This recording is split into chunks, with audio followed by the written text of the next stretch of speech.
Well, guess where we are? We're back up on the mountain at the first property. And I came up here to do some work on kind of repairing, trying to undo a little bit of the stuff that we did, particularly regarding the rocks that we piled up down there. A little bit of concern about, you know, that washing away and all that going into the road and stuff, falling on people or whatever. So I decided to come up here today and see if I can maybe rake a bit of that down into the hole, the pit there we dug, apparently for no reason. Something I happened upon, or I noticed here, is that little flag there. And surprisingly, I actually noticed one way up over there first before this one that's much closer to me. And yeah, I think that's the marker from the the soil test that the realtor had come out here. There's a little flag here. There's one up there. I'm seeing a bunch up there. The realtor did say they were going to get someone else to come and check the soil on the property for us. And that supposedly happened, and that's been 3 weeks now. Something since the guy supposedly came out and did it, and we haven't heard back. So I guess that's what these markers are. It's kind of hard to tell. Sometimes there's just little holes, and I don't know like which ones are intentional, like done by humans, or which ones might just exist for some reason. But yeah, as far as I know, these little flags are meant to mark those the holes they bore to check it. At least that's my assumption. That's what I've discovered on the other property that I'm looking at. Is there's like a little flag just like this next to what appears to be one of the holes that they bore. But anyway, that's where we're at with this property. So here's another one right here by this messed up tree, and yeah, there's no boring hole here.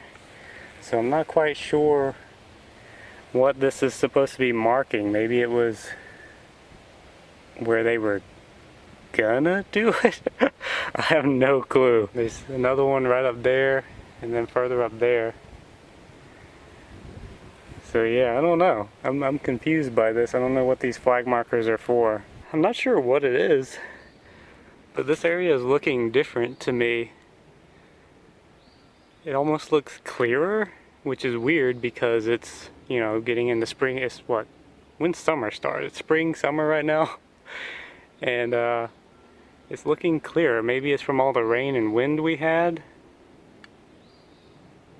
I don't know. We did have a lot of wind and rain, so maybe a lot of this is some of the smaller brush being blown over and blown down or something. Anyway, let's get back on task here. Well, here is the infamous rock pile. I've already done some work. If you remember what it looked like last time, then you can tell. But basically what I did is cut this silt fence here, took it and put it down there in the hole, and I raked a bunch of these rocks, some of the brush down into it to try and help prevent further erosion. So it was pretty difficult to get a lot of this stuff raked out of here. It was holding on pretty well, and I think it sitting here and getting rained on and whatnot has caused it to kind of deteriorate, and it's become more or less dirt or dust of some kind. So like with enough time, this will probably just become loose material. But what I decided to do is just rake the biggest stuff on the top, anything that seemed loose. Still, it was a bit of a workout getting it to come out of here and go downhill, surprisingly. I just figured anything that was kind of like solid and sitting on the top and whatnot, I would just try to rake down in here, because I wanted to create some kind of filter, for lack of a better word, to hopefully discourage more erosion.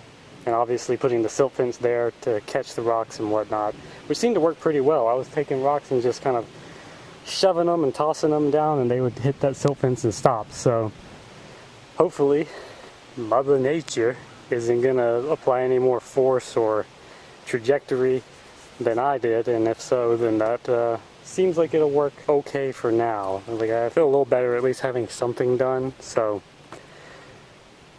we'll leave it at that.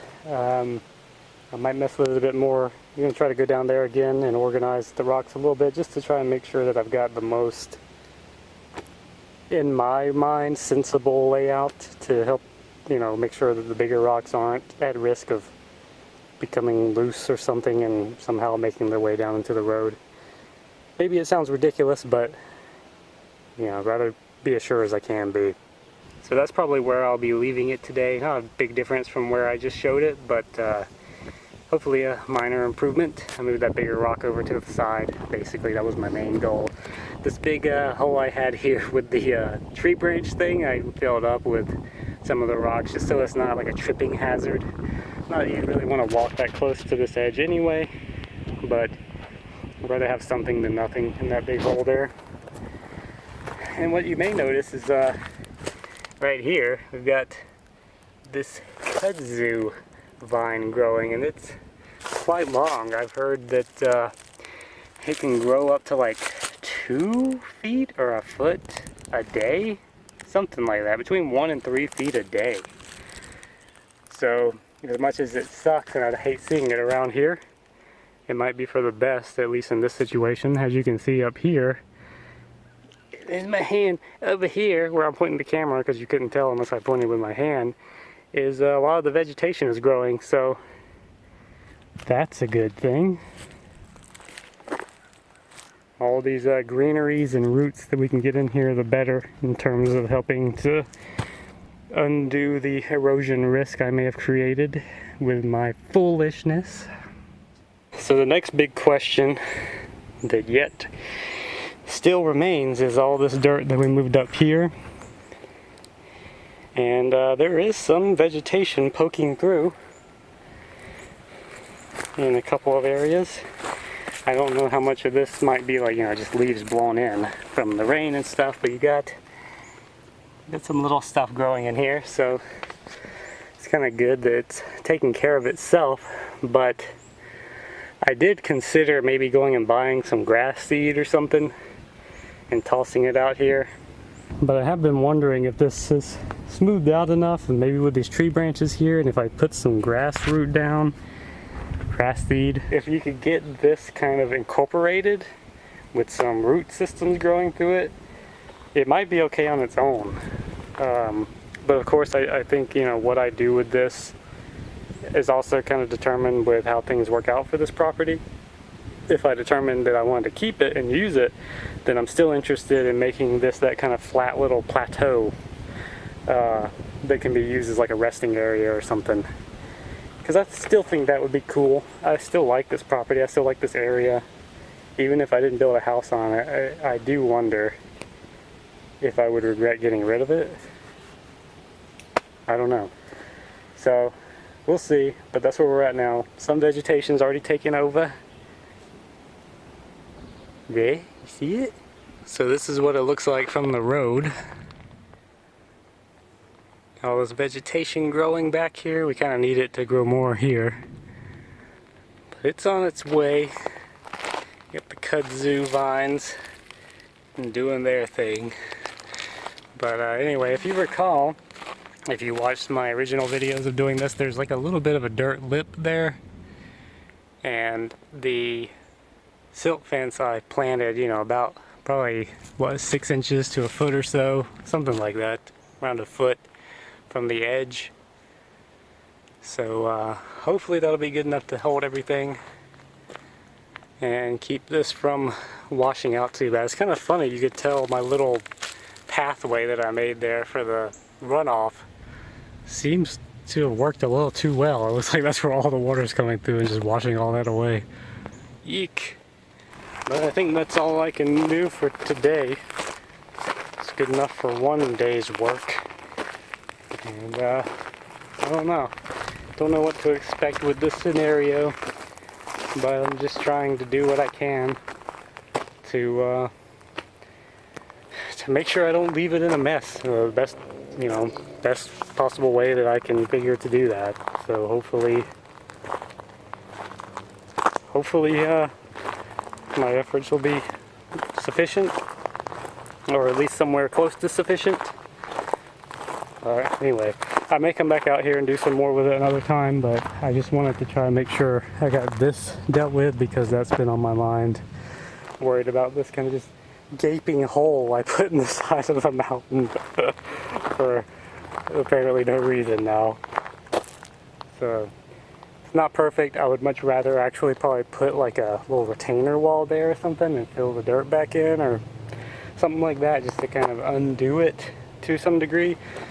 But you never know. I mean, like I said, if I kept this property and wanted to do something recreationally with it, I was thinking about making like a ladder type thing here to be able to access it more permanently because my path over there, it still works, but it's beginning to wash away.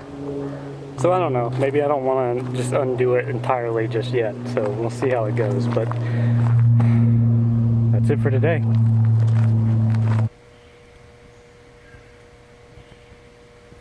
Well, it is another day and I am back up at the prospective property, not the original property, and I went and picked up some marking tape. So what I want to do is try to more visibly mark these pins.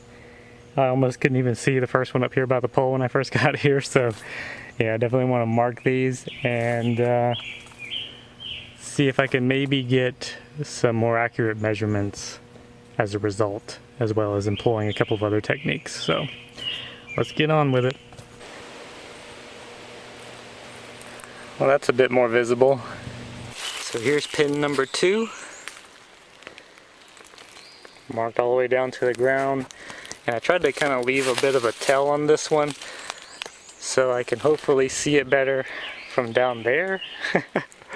But I'm kind of skeptical of that, so we'll see how it goes. Like the more the leaves bloom out and everything, the thicker it looks and the harder it is to pinpoint things, but we'll give it a shot. And here's our back corner pin. And I look up the hill where I came from and I cannot see anything. So you may have seen my tripod earlier, and I did not bring this for the camera, but as a place to put a marker so that I can hopefully see it more visibly and draw a straight line to the pin up there to hopefully get a more accurate measurement and know if I'm correct in my assumption that this is our pin. I don't know what else it could be, but we do want to be sure, as well as, you know, establishing a more visible property line. So you can barely see it there zoomed in with the phone, kind of moving and flickering. That's the property line, or the pin, I mean, by the road. And then from here, you can see my other tape dangling right through there. So what I've done is I'm somewhere around the halfway point, and this is actually where one of those little markers was on these trees here. And I put my own marker, and I'm just going to try to draw a straight line the best I can with the measuring tape and see what kind of measurement we get with this. Alright, so here we are at the stake up by the road, and I've gone in as straight of a line as I can, which actually took some trial and error. I kept thinking I was walking in a straight line, but then I'd look back and see that I was curving around things, so it's pretty interesting. So with some of the bends and slack I have, I'm just going to say about 98 feet, or around, you know, 98 and 5 inches, something like that. So we'll just round it down to 98. And then I'll go and measure from where I'm hooked up over there and see if I can get a straight line and go from there. Well, once again, we don't have a perfectly straight line. We do have some slack due to the distance here, and we're going downhill. So I'm sure we're losing a few feet in that regard. But here is our marker, tripod, there's our pin, and we are at around 97 feet, like if I just do my rounding of the few inches. So 98 and 97 are around 195. We're looking for around 188, 189. So the measurement is closer than my first attempt. So that gives me a little bit of hope that I am indeed correct. I don't know how I could be wrong because I've looked around everywhere for other pins and I haven't seen any. And like I said, we're probably losing at least 2 or 3 feet, I would guess, due to the slope and because I don't have it like a perfectly straight line. There's like a down tree up here that makes it hard to see through to see my markers. But anyway, we're definitely closer to a straight line and whatnot than we were before. You know, it gives me hope since, like I said, I made up a few feet that I had. What I have, like 10 or 11 feet when I found the pin and measured before. So let's just say, you know, I took that down to like a 6-foot difference. So I sliced about 4 feet off of it. Which may well, you know, I don't know what difference there is. 2 or 3, 4 feet could make up the difference in just the slope of topography. Not to mention the few inches, maybe a foot that I'm getting from the trees and it, you know, slacking the measuring tape and everything. It seems pretty reasonable to me that we are correct here. I don't really remember what I mentioned already in other videos or parts of videos. My god, there's spider webs everywhere. But I did call like a grader dude and hopefully they'll call me back, or they're supposed to come out and kind of give me a consultation about where the driveway would most likely need to go, where the septic tank would most likely be ordered to go, things like that. So right now, you know, I just want to make sure everything is marked clearly so that it's not a big explanation if and when they come out, just so they can see like where the boundaries are and what we're working with. And also, you know, for my own sake, having some clear markings so that I can kind of envision what I could potentially do here. So that's what we're doing today. So there we go on our middle pin. Got it marked up to a tree here. There's our other pin up there, marked so we can see the lines. And you can see what I was trying to do here is I tried to bring up the ribbon towards the property so I don't psych myself out with, you know, if I marked it up that way, you might see that high point and be like, oh look, and you're actually 2 or 3 feet off from the actual property line. So I'd rather any indications that you might come across first to give you a sense that you're on the property. I don't know if that's super smart or not, but that's what I'm thinking. Speaking of what I was just talking about, I went and moved this one off of that tree to this one here to do the same thing. Got our marker right down there. You come up and you got this one. So this one being a corner, you know, coming in kind of diagonally is probably better than it coming up here, which may or may not be right outside of the property line. So yeah, that might be a better way to put that one. Well, I decided to come in over here and chop down, or chop away. See that little bit that was hanging over here and obstructing the view? That there is still doing it as well, but at least it makes it more traversable. And I got my little markers. I put an extra one there to hopefully make it more visible. So yeah, I can stand here and see those. Still can't see the one that well by the road, but you can see the other one right down there. And it is kind of lining up, like there's these little ribbons here, and even these black ones, or whatever color they originally were, are actually kind of lining up with it. So I'm wondering if those were actually property line markers, and if so, why are they that color and stuff? I don't know. And it may even still, it may not be 100% accurate because these trees have probably grown a bit since those are put there. And like right there where that marker is on the right side of that tree, there's a black mark right on that same limb that I put mine on. So yeah, maybe those were the markers after all, I don't know. Look at the pretty little blooms. So over there, as you can see, is the pin, the last one we did. And then there's the marker in between them. It's already got that mark on it, but I decided to put a fresh one up there of my own.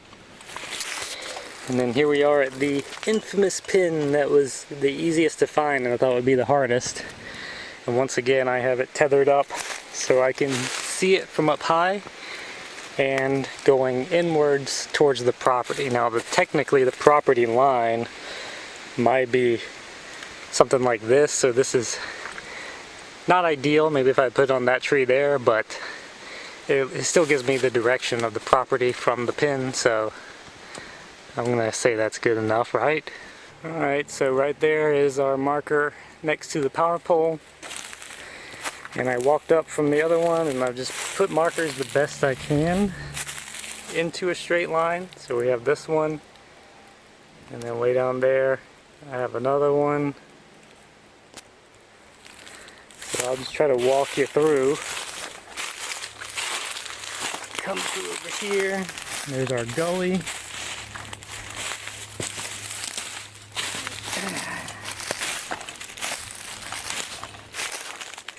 And there's the marker that we just left.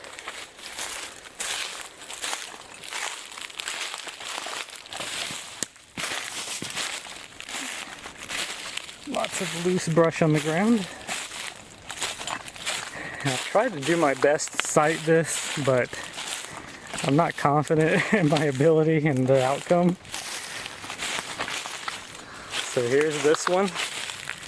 And then straight down there, if you can see it, is the other one at the bottom of the property. So if you look straight down there, you see that one, this one, and then we look up here and you can barely see anything, but right in here somewhere is our other one. I think it's right there in the middle of the screen. Is that it? Camera's not picking it up well, but I'm pretty sure it is. And I can't really see the power pole one, but it looks like it lines up pretty well. It's right through there, like that thicket that you can't really see through where that big tree is. You have this bald tree here. Then you have this tree, this little thicket right here, I think is straight through there is where the other, where the power pole and pin is. So that's about as close to a straight line as I can get right now without having more of this cleared out and more visual clarity. But I'd say that suffices well enough for our current resources and abilities. So I've been doing some measurements just to kind of get an idea. If we were to try and put the driveway and ultimately a house on this side where the power pole is and everything, which would probably be ideal. Being closer to the power pole is probably a good thing. I don't know. So let's let me see if I can go over what I've discovered here, kind of as a mental note to myself. Maybe someone smarter than myself could chime in. We'll see. Anyway, so there's the ugly tree. There's our marker. So to my understanding, you have to be 15 feet off the sides. So let's just assume like our property line is right around here, something like this. So from around where I'm standing to that ugly tree is around 15 feet, and then you have to be 25 feet from the front of the property, from the side of the road, whatever. So we measured before, and 25 is somewhere right around here, so we kind of just use this tree as a general marker. We'll just say this is ultimately guaranteed to be 25 feet, let's hope. So I decided to measure. If you wanted to put the house here, you'd end up on this side of this tree. To be honest, that tree would have to come down. I'm not sure. Even if it didn't, I would want to, because I think it's ugly. It's a strange problem to have, kind of silly, but anyway.